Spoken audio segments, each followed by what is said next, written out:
mean, what technically have you had to adapt in your playing to be able to handle this set? Well, firstly, the kit setup had to change. I actually tried my other Gretsch the matte kit, and it was just too rocky sounding. The kick was too, and even the front of house guy was lovely. I really take on board what he says. He said the kick's a bit too rock, and yeah, so we got the Brooklyn in, and it sounded instantly much better. It makes you play different as well. The response from the heads and moving the beats are a lot closer to the kick drum was a big thing for me, because I've got a very dominant right foot, a strong right foot, and I really lay into the kick and like it to boss the whole groove. But on this, it's not the way. Feathering.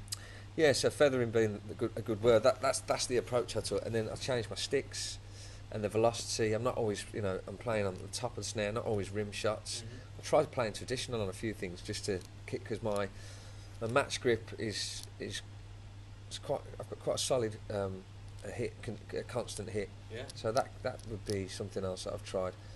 We do a few numbers that are evolved, so I keep that as is. But I would say technically, I've practiced hand speed. I've definitely practiced me because that's. So if you haven't done anything like that for a while, I mean, actually, after the first 2 weeks of rehearsals, I had to go to the doctors. I haven't told anyone this really, because I was just thinking, I hope I ain't got carpal tunnel, but I haven't. Okay. I just went because I'm using different muscles that I haven't used before. Yeah, yeah. And I was like, what is this? And I literally couldn't do that. It was killing. Really? So I went and said, you've got tendonitis. You've been overcooking it. I said, what have you been doing? I said, well, I've been playing lots of drums and lots of PlayStation. You thought I was going to say something else, didn't you? But I'm playing lots of FIFA on the bus. Yeah, yeah. Doing this, a few emails, and then practicing, getting my hand speed off. So it was. But now I think I've woken some muscles up. A bit like when you play squash before. I haven't played squash. No, I played tennis. Well, I play squash. Yeah.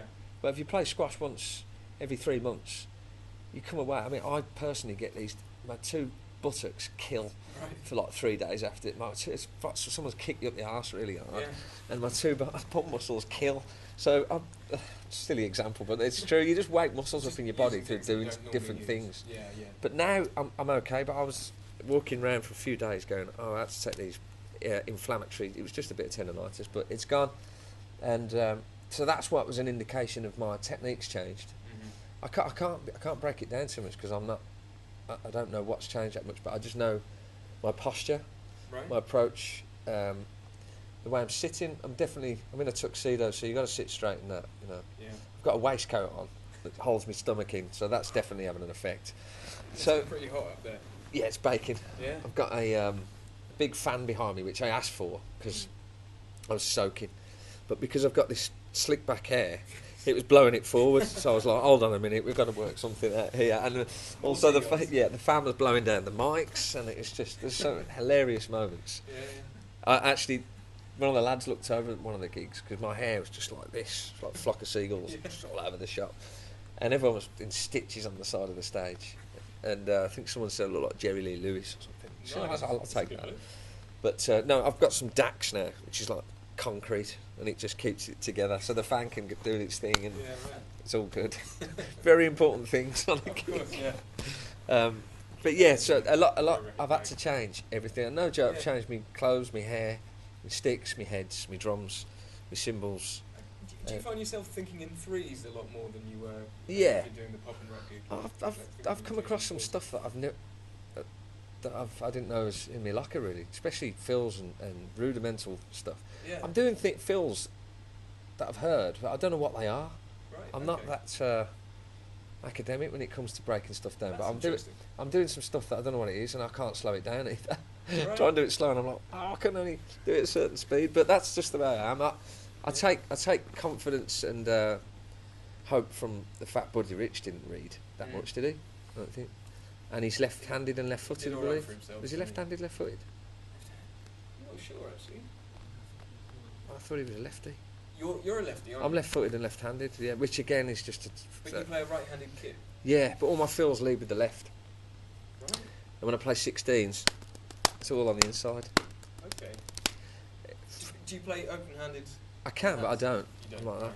It's a very strange. How did that come about? I mean, with early teachers, did they try and get you to play on? I guess they probably couldn't a be bothered couple to move tried, the kit around, was it? but no, I mean it was too late really because I started so young, and I only realised how weird I was when I started trying to teach somebody else. Why can't you do this? What? And then I went, oh, everyone's leading with the right. Poor kid. And I had a kit when I was 2. You can't. I mean, people say, when did you start playing drums? I can't really say I started when I was 2, but I had a kit that Dad got me because I was interested in the drums, mainly because he left a couple of old pencil mics lying around, and I broke some stuff in the house by drumming with him. And he used to play a lot of music around the house. Dad was very into.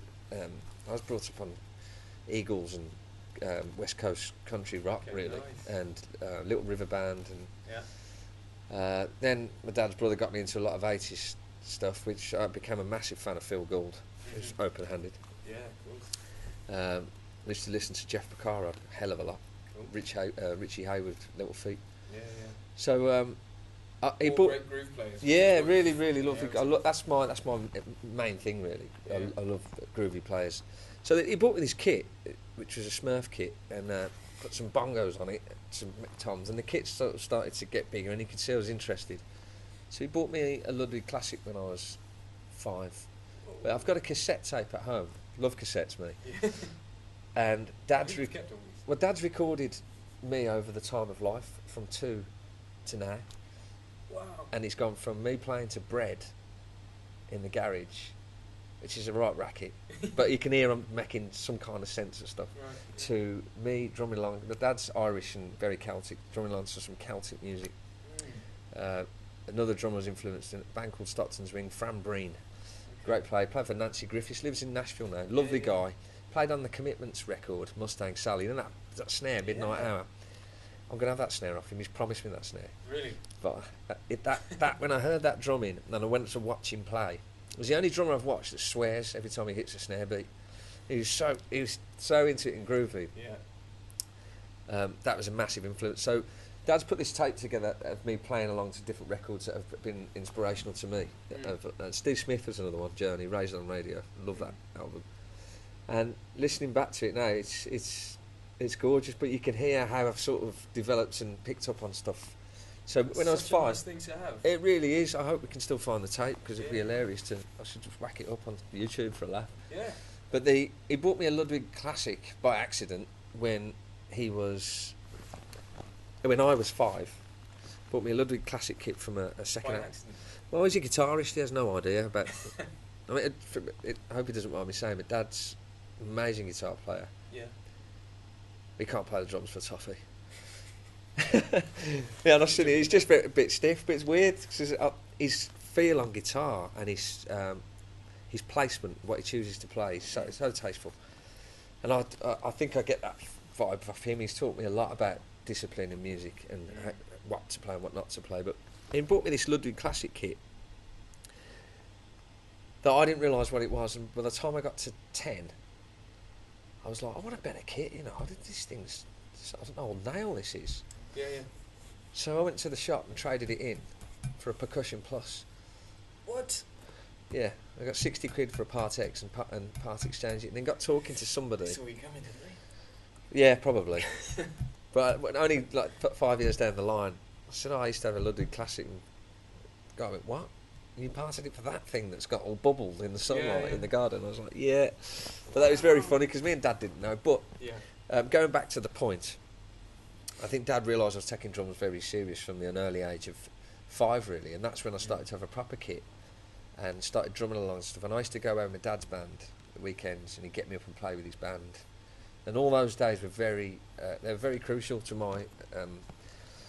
It was almost, it was just massive experience that you could never buy, really. Going out with good solid band, and he always had great drummers in his band. I'll give him a mention. Dave Simpson, who's sadly not with us anymore, very Jeff Porcaro like. Really good looking. He looked like Jesus behind the drums, big open shirt, and he had this feel and sang really well. I was like, amazing. Yeah. Then Damien Cullen, was another great drummer he had in his band. But he was had good drummers with good feel. So, and Keith Slater, who taught me. Keith Slater introduced me to Dave Weckl when I was a kid. Like, wow. Amazing. So that was all very important to my upbringing and tuition, if you like, in experience. And I think looking back, I'd love to get you a copy of this tape. I'd love to hear it. Yeah, I'll have to have a listen to it again. It's interesting you talk about the Irish influence, because I saw a solo that you did. Was it the Jabeki? Yeah. Camp a few years back. That's why I did it. Really. A reel or a jig. Yeah, it's called the Sporting Paddy. Right. Me and my friend did it together, and a composition of yours. Yes. It's got there's a couple of brothers playing it called the Stapleton Brothers, and it's accordion and flute. Yeah. And it's a couple of reels that they came up with, and my mate Sean put some backing on it, and I just did it as a bit of a tribute to and a reference to what I'd grown up on around the house. My dad plays chromatic accordion, right, and a lot of reels, so I think that kind of music's in my blood. I understand it. Fran Breen with Stockton's Ring put a funk rock slant on it, with bass, drums, guitar, with this Celtic stuff and banjo, and I was like, it's so infectious. Yeah. That if me and Dad have a couple of pints, that'll be the style of music that ends up on a CD, not cassette. So it played a massive role, really, and especially in the rudiment area, because there's a lot of rudiments in Celtic stuff, snare drum, traditional playing. So and a lot of 3 and 6 feel, which helped with it's all feel stuff. And again, I started when I was young, because of the circle my dad was moving in. I did quite a few Celtic gigs with traditional bands, literally just playing Celtic instrumental music, which was really beneficial as well. Yeah. You know, so there's lots of different areas. And now I've hit on the big band thing. I'm looking for some other kind of area to get involved. No, I'm not. Enough's enough. So. My dad, being Irish, he moved to... I told you he played chromatic accordion. He moved to Birmingham when he was 12 with his dad, who was a fisherman, to get some work. His dad wanted to get some work. So family sort of parted for a bit. And Dad became an All England, Ireland, Scotland champion on the chromatic accordion by the time he was 12. Wow. His dad was putting him in competition. So he's extraordinary talent on this thing. And I tried to learn it a few times, and I was having none of it. You know, all the family, the Irish side of the family. Have you learned the box yet, or what? And I'd be like, no, you're just playing them drums. You're never going to make a living out of them drums. I was like, I'm going to stick with the drums if that's all right with everybody. So they get you on the barrel? I've tried that too, but I just love the kit. You know, yeah. I love the kit and a bit of bass guitar. But for that reason, Birmingham's got a great mixed culture of music. For that very reason, and you know, the Jamaican influence, the Irish influence. There's lots of styles in Birmingham, hence UB40, which is you know, they're one of the UK's, well, the world's biggest reggae bands, aren't they? And Birmingham City being my team, I love it when they used to run out to what was the track, Rat in My Kitchen or something. It's just great. It's a real Birmingham vibe, you know. And anyway, Bitty McLean sprung out of UB40, and I got an audition for him when I was working at musical exchanges in Birmingham. And this was your first big my gig, first break, really. Yeah, I had one day off, and Gary Chapman, the manager of the shop, bless him, put me up for the audition. So I got this call. Wow. I got this call off. My dad woke me up. Said, "There's a guy on the phone called Dave, wants to speak to you about auditioning today."